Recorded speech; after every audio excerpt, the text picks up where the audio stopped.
Last week, in the Ed O'Bannon antitrust lawsuit against the NCAA, District Judge Claudia Wilken dealt a major blow to the NCAA and its long-held value of amateurism, ruling in the case that the association's policies banning athletes from profiting off their own names, images, and likenesses unreasonably restrain trade. Now, I'm no lawyer, but this sounds like a win for college athletes. Of course, there will be more litigations as the NCAA will not go down without a fight. But let's stop for a second and think about this concept of amateurism. The NCAA website describes it like this. Amateur competition is a bedrock principle of college athletics and the NCAA. Maintaining amateurism is crucial to preserving an academic environment in which acquiring a quality education is the first priority. In the collegiate model of sports, the young men and women competing on the field or court are students first, athletes second. The website also goes on to list these activities that student athletes cannot engage in, which includes contracts with professional teams, salaries for participating in the athletics in the first place, prize money, and so on.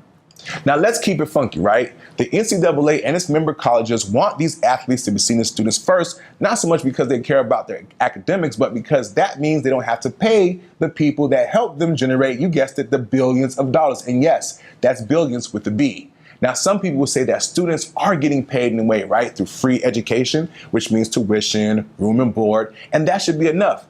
But I humbly disagree. First, this is America, the land of the free and the home of capitalism. These schools wouldn't generate the type of money they did if it weren't for the players. Now, according to the collegecalc.org website, the actual cost of attendance at my alma mater, Florida State University, is about $17,000 a year for Florida residents, which many of these players are. That's $17,000 a year. That's about what a fast food worker makes. And are you telling me that a fast food worker is generating the same amount of income for McDonald's the star athlete is making for Florida State? Does that seem equitable to you?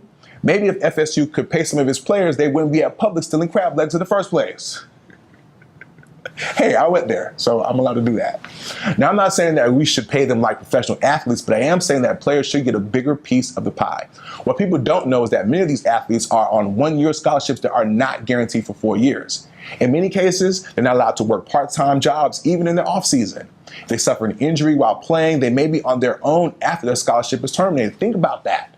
Many of these athletes are barely getting by while their head coach, like Nick Saban and them, are making millions of dollars. Something about a system that takes advantage of people working their behinds off on the field or on the court and not paying them doesn't seem right.